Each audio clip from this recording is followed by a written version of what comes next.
supervision du professeur Noël Emmanuel Essomba, sous la coordination de Georges Sémé. Eh bien, aussi 50 25 25 50, vous pouvez participer, madame, monsieur. Appelez pour une interrogation en lien, bien sûr, avec la thématique du jour, à savoir ORL, le service ORL CCF à l'hôpital La Cantini de Douala. La mise en onde est assurée ce samedi par Stéphane Batti à ce micro de présentation. Gertrude Fernand Bidjoka, madame, monsieur, bienvenue. L'hôpital La Cantini de Douala, toujours à votre écoute et encore plus proche de vous, vous propose chaque semaine un programme d'éducation à la santé. Tous les samedis, un spécialiste répond à vos questions de santé. La Cantini avec vous tous les samedis de 9h30 à 10h sur Radio Balafon.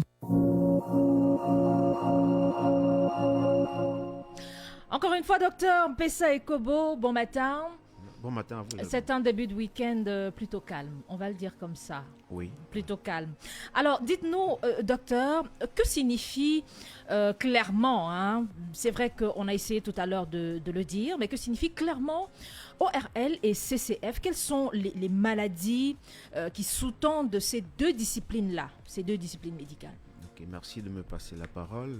Avant de répondre à votre question, je voulais déjà remercier notre top manager, le professeur Noël Essomba, de nous donner l'occasion de venir parler du service ORL-CCF à Balafon.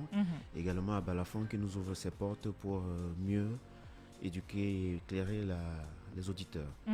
Déjà, l'ORL, c'est l'otorhinolaryngologie et chirurgie cervico-faciale. Quand on dit otorhinolaryngologie, il faut comprendre là la pathologie qui touche l'oreille, donc auto.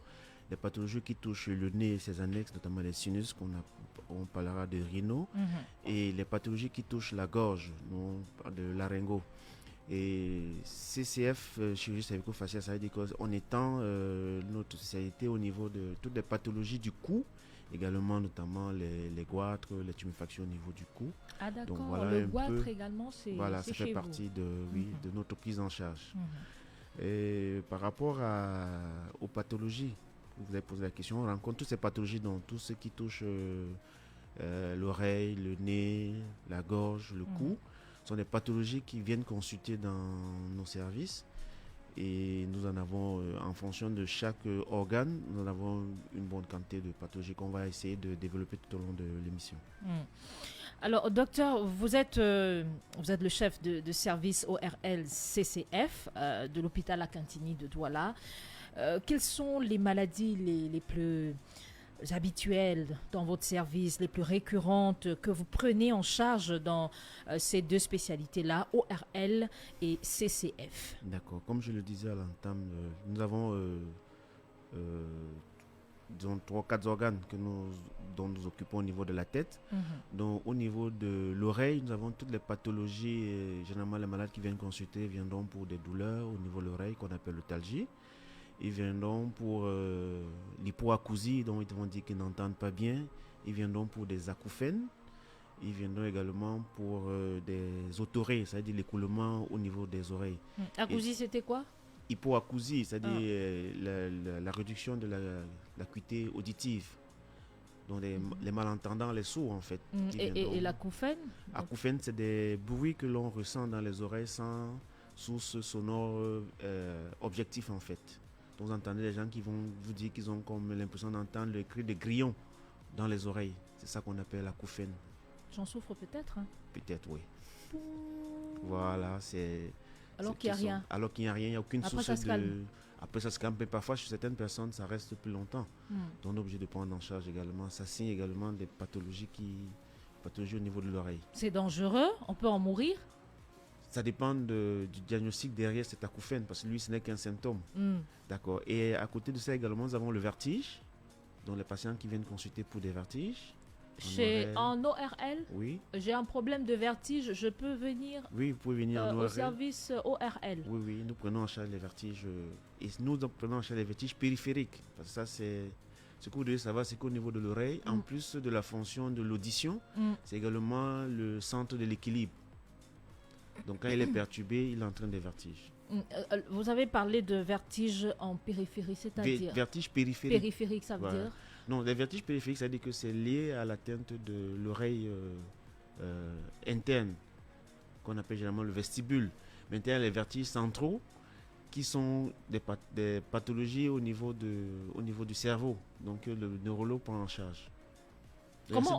Comment moi qui suis le patient, je fais pour savoir que mon vertige, il est périphérique? Comment je fais? Déjà, généralement, ce vertige est provoqué lors d'un déplacement.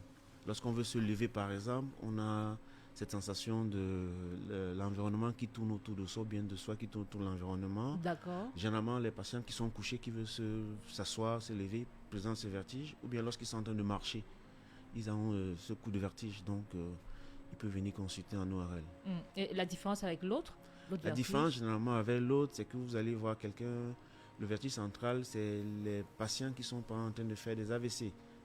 Un AVC, par exemple, il va sentir cet étourdissement qui est là, dans un contexte bien précis avec des céphalées, et ça peut expliquer un vertige central. C'est bon à savoir, parce que maintenant, on est fixé. Un vertige, c'est pas forcément le signe d'une grossesse. Hein. Peut-être que vous avez un problème à l'oreille. Oui. C'est bon de le savoir également.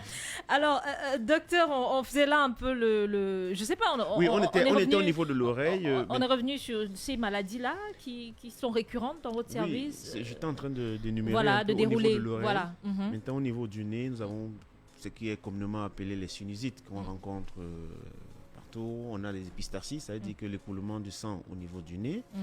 Et nous avons également l'obstruction nasale qui est un symptôme qui accompagne beaucoup de pathologies, notamment les rhinites allergiques, qui accompagnent les tumeurs au niveau des fosses nasales. Sinusite aussi? Oui, les sinusites également. On peut avoir ces signes-là. Au niveau de l'autre pan, la laryngologie, nous avons les dysphonies. Les malades viennent consulter pour dysphonie, c'est-à-dire que le trouble de la voix ou bien la voix qui est en train de baisser d'intensité. Donc, ils viennent consulter pour cela. Et en dernier, je vous ai parlé des pathologies du cou. Évidemment, le goitre, on a encore beaucoup qui viennent consulter pour cela. Pour les tuméfactions, généralement, ils viennent pour les tuméfactions qui est parfois inesthétique. Et ils viennent consulter dans le service pour la prise en charge de ces goitres. Alors, c'est en l'heure, le goitre, il est toujours présent dans notre société? Il est présent dans la société. Ça fait partie des consultations récurrentes que vous avez dans votre service, le goitre? Oui, ça fait partie des consultations. En 2024? Oui, bien entendu. C'est aussi bon de le savoir. D'accord. C'est aussi bon de le savoir parce que pour beaucoup, c'est une maladie du passé. Non, pas du tout. Le goitre. Pas du tout. Pourtant, vous nous faites savoir qu'au niveau du service ORL-CCF de l'hôpital La Cantigny de Douala, on continue malheureusement de recevoir des patients qui présentent cette pathologie-là. Bien entendu. Aussi 50 25 25 50, le numéro de téléphone qui vous permet d'échanger avec notre invité ce matin, le docteur Pessa Ekobo, qui est le chef de service ORL-CCF, entendez, otorhinolaryngologie, chirurgie cervico-faciale. Lui qui se fera donc un plaisir de répondre à votre préoccupation autour de cette thématique, peut-être autour d'une pathologie que l'on reçoit dans ce service-là. On rappelle donc le numéro de téléphone 650 25 25 50. Docteur, l'ORL et la CCF. La CCF, on l'a bien dit, c'est cette chirurgie-là, chirurgie cervico-faciale. Alors, l'ORL et CCF à l'hôpital La Cantigny de Douala, ces deux spécialités-là sont des spécialités plutôt délicates. C'est bien cela, et qui nécessitent une prise en charge particulière. Alors, quel discours est-ce que vous tenez à vos équipes au quotidien afin de relever les défis? Ils sont nombreux quand même. Ils sont très nombreux les défis à relever. Déjà, peut-être on va revenir sur ces défis-là. Le temps de prendre le premier auditeur qui se signale ce matin. Allô, bonjour. Allô, bonjour. Oui, bonjour madame. Comment je vous appelle, madame? Je m'appelle Marie-France. Marie-Flore. France. Marie-France. Oui, madame. Très bien. Bienvenue, Marie-France. Vous nous appelez d'où, madame? J'appelle de Bonabéry. C'est à Douala. On vous écoute. Oui. Bon, j'ai suivi le docteur allez tout à l'heure, mais j'aimerais poser des questions. Il vous écoute. Bon, ma question est sur ma santé moi-même. Bon, j'ai tendance à éternuer. Bon, aussi, avec les poussières, avec un peu de les odeurs de la cuisine, je commence à éternuer. Et une fois éternuée, j'ai tendance à parler un peu comme si mes narines sont un peu bouchées. Et je ne peux pas faire une semaine sans attraper la grippe. Je ne sais pas si c'est dû à quoi. Ce sera tout, Marie-France? Oui, madame. D'accord, merci de rester à l'écoute. Le docteur Ekobo vous répond dans un instant. Docteur, elle passe difficilement une semaine sans souffrir de grippe. Elle nasie, c'est comme ça que ça se dit? Oui, elle nasie ou bien elle fait une rhinolalie. Voilà. Et elle se demande à quoi cela peut être dû. C'est suffisant pour savoir? D'accord, oui. C'est avec ces 2 ou 3 signes qu'elle vient de décrire, c'est suffisant pour savoir. Elle-même, elle explique que lorsqu'elle est à la cuisine, lorsqu'elle elle est en présence de poussière ou bien les odeurs, elle a un éternuement en salve qui apparaît. À plus de ça, bon, ce qu'elle appelle la grippe, c'est ce qu'on appelle chez nous la rhinorrhée, c'est un écoulement nasal. Donc, tout ça, ces signes qu'elle entend décrire font partie du tableau d'allergie en fait. Allergie. Oui, elle est allergique à la poussière, d'accord. soit à la poussière, soit aux odeurs. Et donc, qui dit allergie dit maladie chronique. Donc, c'est une maladie qui est chronique, qui se prévient mais qui ne se soigne pas en tant que telle. Parce que lorsqu'il y a l'allergène, lorsqu'on est en présence de l'allergène, on a la symptomatologie qui va apparaître. Donc derrière ce tableau d'allergie, nous conseillons beaucoup plus la prévention. Donc la prévention, c'est déjà l'assainissement de son milieu, de son environnement. C'est-à-dire éviter les poussières. Il y en a beaucoup dernièrement. Oui, comment on évite? Il y en a. Mais je dirais aussi que de nos jours, avec le port du masque qui n'est plus un problème, ça permet de résoudre ce problème. Et derrière, donc je parlais de l'assainissement de l'environnement. C'est-à-dire, elle-même également, elle devait déjà identifier son allergène. Pour l'identifier, elle devait savoir qu'est-ce qui favorise tous les symptômes qu'elle a décrits. Et lorsqu'elle arrive à déterminer son allergène, elle fait un effort de l'éviter. Voilà un peu. Mais derrière ça, il y a des traitements pour soulager. Bon, là, elle pourra passer au service RLCCF de l'hôpital à Cantini de Et même à l'hôpital, nous on donne également des fiches de conseils pour essayer d'éviter tout ça. Au téléphone, allô, bonjour. Oui, bonjour. Comment je vous appelle, monsieur? Monsieur Florent Gaël. Bienvenue, monsieur Florent. Vous nous appelez d'où? Je vous appelle depuis Douala, Maquette. On vous écoute. Bon, moi j'ai écouté le médecin et c'est vraiment intéressant tout ce qu'il donne comme information. Bon, moi j'ai un souci. Ce n'est même pas au niveau du souci, ça est devenu un peu comme un problème. D'accord. J'ai eu une forte grippe, ça fait environ 3 mois déjà. J'ai pris des médicaments comme des dolirum pour essayer de calmer. Et après, j'ai eu un symptôme, l'acouphène. Au niveau de l'oreille, ça a commencé par les 2 oreilles, ensuite ça s'est étendu au niveau de l'oreille gauche. Après, j'ai commencé à avoir, une fois j'étais au volant, j'ai eu un grand vertige. Je n'avais jamais eu de vertige de ce genre-là. Du coup, ce symptôme-là m'a poussé à aller consulter. Je suis allé chez un ORL, il m'a fait des examens de radiogramme pour essayer de voir si tout est OK. Après, un exercice d'équilibre. Bon, il a vu qu'il n'y avait rien. Mais malheureusement, j'ai continué à avoir ces acouphènes-là. Il m'a donné un médicament pour calmer le vertige.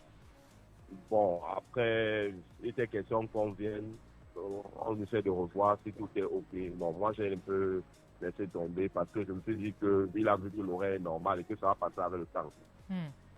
Bon, l'acouphène, en ce moment, il est devenu intermittent. Il vient de temps à autre.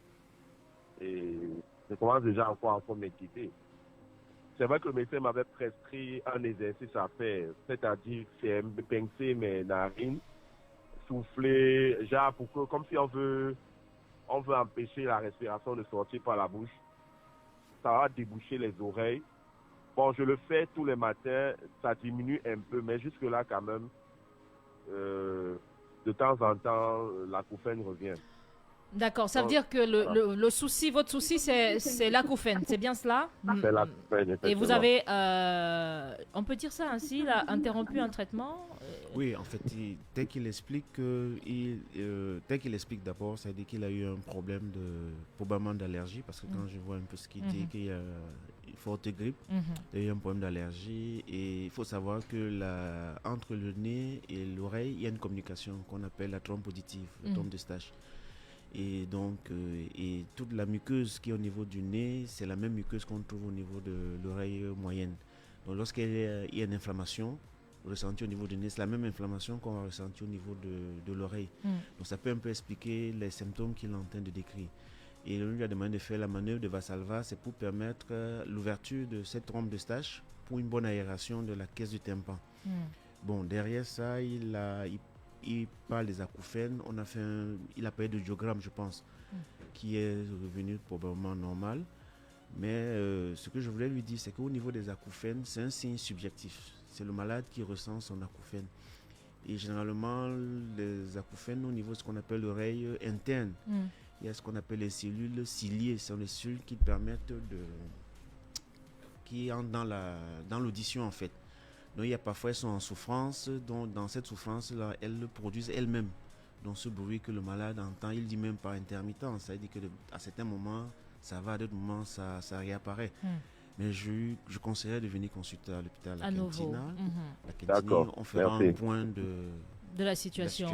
Et voir comment on poursuit. On peut poursuivre. D'accord.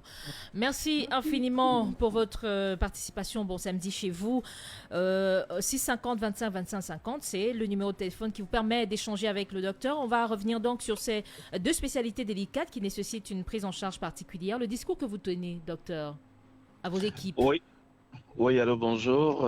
Je suis Mtoko, j'appelle depuis Mbanga.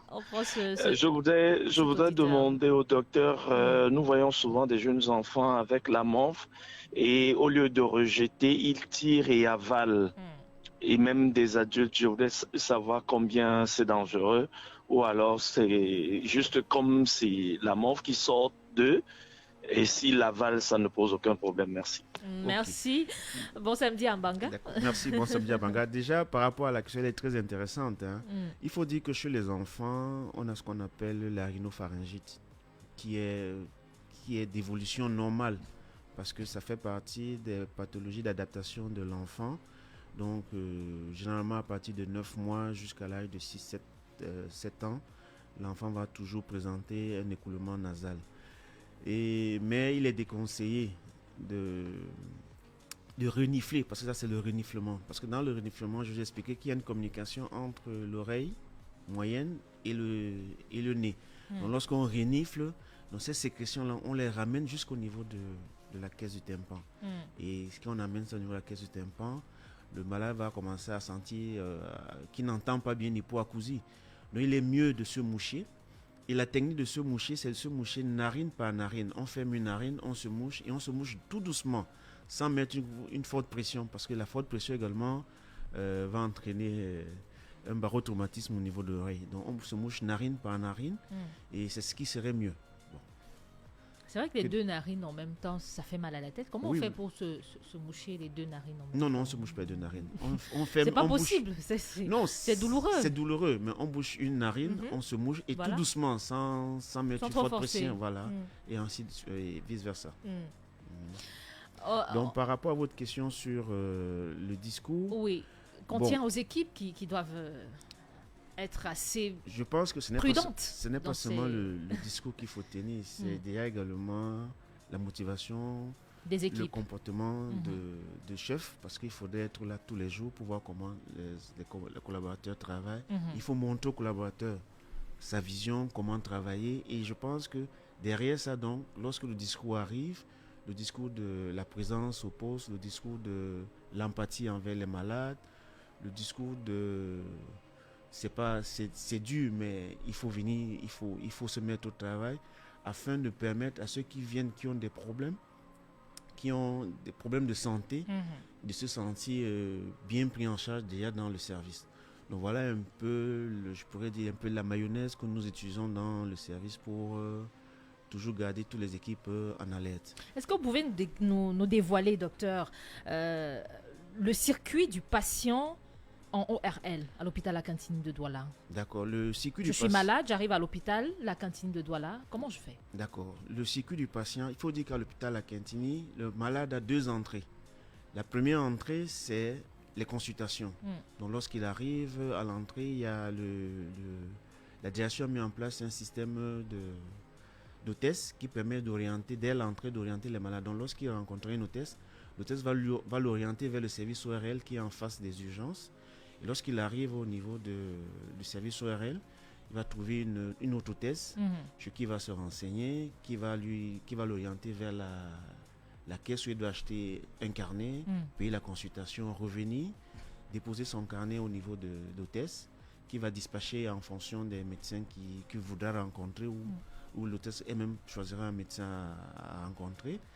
Et de là, il sera vu par le médecin et en fonction de la pathologie ou bien de ce qui sera fait, soit il va partir avec une ordonnance, soit on va l'hospitaliser dans le service. L'autre entrée, c'est les urgences. Un patient qui arrive, généralement c'est les traumatisés qui viennent aux urgences. Lorsqu'ils sont reçus par les médecins généralistes aux urgences, on fait appel au service ORL qui se déplace, qui va voir le malade aux urgences. Et en fonction de l'évolution, est-ce qu'il faut qu'on hospitalise le malade ou bien après l'avoir vu aux urgences, est-ce qu'il peut repartir? Voilà un peu les 2 modes d'entrée des malades dans le service ORL. Alors, on a parlé du service ORL CCF. CCF, chirurgie cervico-faciale. On a quand même envie de savoir quelle pathologie nécessite ce service-là, à savoir la chirurgie cervico-faciale. Est-ce que c'est toutes les pathologies dont on a déjà parlé là qui peuvent nécessiter cette chirurgie ou alors il s'agit de quelle pathologie? Est-ce qu'on en a déjà pratiqué à l'hôpital La Cantine de Douala? Bon, je voulais d'abord dire que l'ORL et chirurgie cervico-faciale, c'est une spécialité médico-chirurgicale. C'est-à-dire, on a autant de malades qui viennent juste pour des pathologies médicales, autant de malades qui viennent pour des pathologies chirurgicales. Et en fonction des signes, en fonction des symptômes, en fonction des explorations qu'on mettra en place pour déterminer le diagnostic, on verra si ce patient devra être opéré. Donc en termes de chirurgie, nous faisons la chirurgie de l'oreille, la chirurgie du nez, la chirurgie du cou, la chirurgie du larynx. C'est-à-dire qu'on fait toutes ces chirurgies-là en fonction des pathologies que les malades présentent. Donc en fonction... Et toutes ces chirurgies sont pratiquées à quelques exceptions près. Parce que les exceptions près, c'est les nouvelles technologies qui sont mises en place, notamment la chirurgie dans l'impose d'implants cochléaires, que nous voulons vivement intégrer également à l'hôpital La Cantine. Mais tout le reste des chirurgies communes se font déjà à l'hôpital La Cantine par tous les spécialistes. Est-ce que c'est là qu'on peut dire que voilà la valeur ajoutée réelle du service ORL CCF d'hôpital La Cantine par rapport à celui des autres formations sanitaires? Oui, on a une valeur ajoutée parce que déjà nous sommes un hôpital de 2e catégorie, donc nous avons en termes de plateau technique un peu supérieur aux autres formations sanitaires. Et derrière ça également, il y a des spécialistes qui sont également formés dans cette prise en charge chirurgicale des patients de la ville de Douala et des environs.